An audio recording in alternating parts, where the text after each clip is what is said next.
What would you pay for a video game? This is a question that I have been trying to figure out for all my time in the hobby.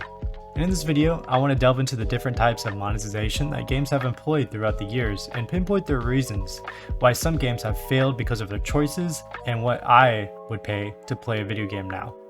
Now, unlike my last video that you should definitely check out, by the way, this isn't about how game pricing has gotten worse over time, because there is such a large amount of fluctuation in price depending on what genre of games you play, the platform you played it on, even if you like playing online to begin with. With that being said, I'm looking at you, one guy who loves the PlayStation, in my comments. Let me tell you why I wish I played on the PlayStation instead in 2006. Playing on the Xbox 360, I purchased the console for $300, same price. And then let's say I bought 3 games at $60, each costing me $180 in total. And unfortunately for me, I wasn't close enough to the router at the time, so I had to purchase one of those $80 wireless adapter things to connect to my own internet. But listen, that's not all. I also had to pay for Xbox Live to even connect to the internet, which was $10 a month. Okay, that was a bit of a tangent, but now, before we get into all the games, I want to talk about monetization in gaming in general.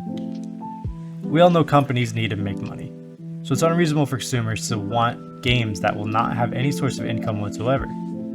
That being said, games have evolved as a whole to make their monetization more streamlined, which is not a bad thing per se, as many games are not judged solely off their monetization. However, games have quickly gained a reputation of being much more predatory than before. But let's quickly cover how one would pay for a game to play one nowadays. So, to begin with, we have the most common monetization strategy, and one that many of us are familiar with, which is one-time payment, or more commonly known as retail. In case you've never purchased a video game before in your entire life, it's simply when you buy a physical or digital copy of a video game, and that's all there is to it. This strategy is basically any company's go-to, and pretty much every large gaming company has tried this at least once with the title that they have created. This is the oldest strategy, dating all the way back to the late 60s and early 70s when gaming was first even a thing. Okay, so now we have the most known and most used monetization strategy, but now let's talk about the most effective way companies make money off of video games: free-to-play.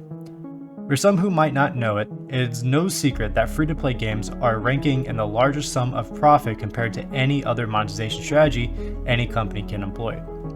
Being ironic to the strategy names itself, why do free-to-play games make the most profit? A majority of free-to-play games have in-game purchases, which circumvent the otherwise free model, giving players a choice to pay how much money they want for certain in-game items.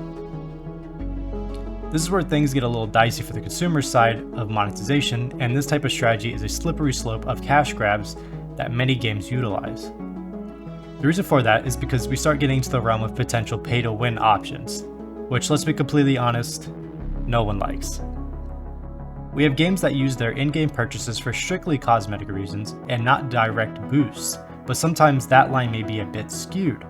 Over the years, games have been progressing further and further from pay-to-win to a new definition known as pay for convenience. This strategy allows players to skip time-consuming grinds or straight up inconvenience the player for not having said boosts. Honestly, I could make a whole video about this topic, but to keep it short, free-to-play essentially allows the players to be able to play the game for free with in-game purchases. Now we have the worst of both worlds, which is what a lot of newer games gravitate to, which is one-time payment plus in-game purchases, which I guess is no longer a one-time payment, but you see what I mean. Let's just call these retail with the microtransactions. Most AAA releases use this strategy, and while thankfully most companies understand not to make their games too pay to win, it's a little ridiculous to know that you simply cannot unlock certain things in the game unless you pay even more money to access the content that you've already shelled out money for to begin with. Now for the last strategy I want to mention, it is usually exclusive to a certain type of game, and that is sub-to-play. You'll notice that sub-to-play video games are actually quite profitable and popular among their genre, and interesting enough, it is closer to the free-to-play in-game transactions model in terms of money the consumer puts in.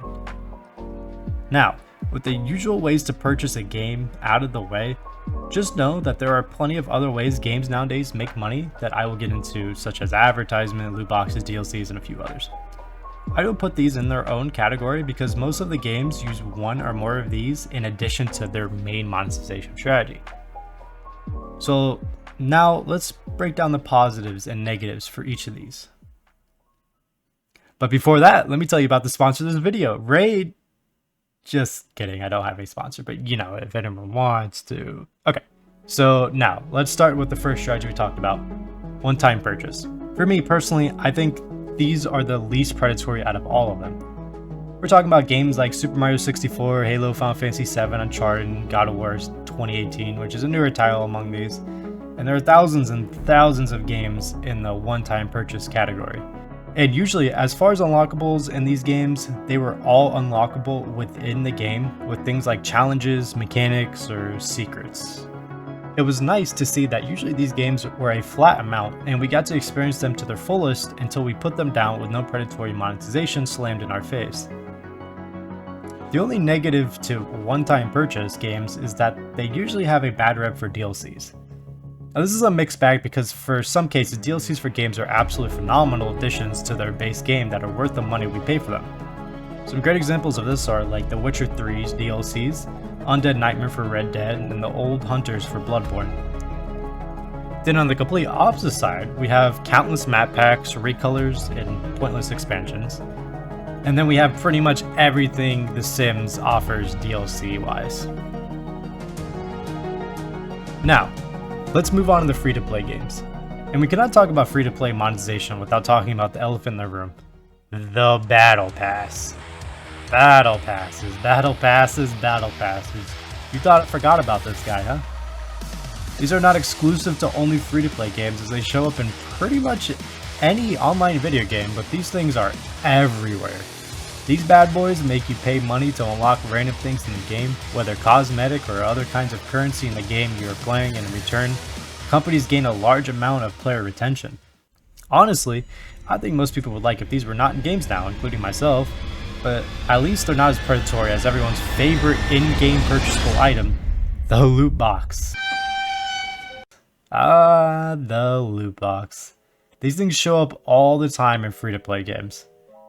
They come in so many different forms, whether it be a gacha game, a PvP-based game with XP bonuses, or simply cosmetics. I think many would agree if loot boxes were inherently only for cosmetics, and they were given to the player free sometimes on, for example, a level up, most people would not be concerned with the whales who spend thousands of dollars on, say, League of Legends skins.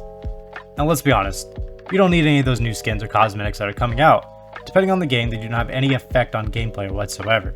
And I know this is going to be a common game pointed out in all my videos, but I miss the days when you had to spend time to unlock a majority of achievements in Halo 3 to get that sweet katana on your back in multiplayer, or completing the entirety of DMC 2 on Dante Must Die to unlock the DMC 1 Dante.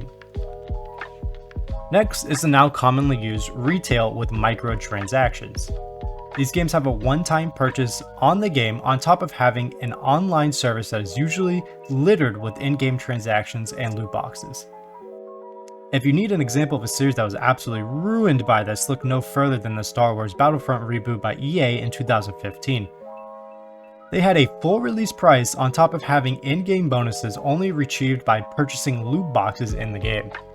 You really can't get much worse than that. Most AAA games follow the path of charging you initially for the game only to have random DLCs and other junk you have to pay for to get the full experience. Finally, what was usually exclusive to MMORPGs, which is sub-to-play. Sub-to-play is an interesting monetization strategy because you would think that the steep costs would drive players away. However, the success of a few games that utilize this strategy has paid off for them in the long run and proved that this is a viable way to charge for a game.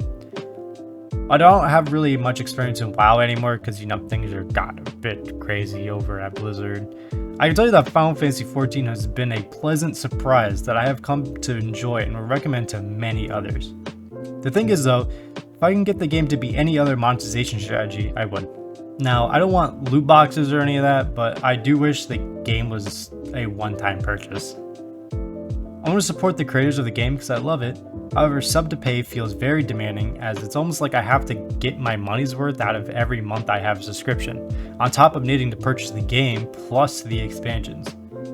That being said, I don't want to finish the statement on a negative note because Final Fantasy XIV is a fantastic game that many people, including myself, would consider a masterpiece. But it's interesting how much me and other players would spend on a game if it meant we received such a well-crafted game that was given so much love by the developers. And I think that answers the question I asked at the start of this video. What would I pay for a video game?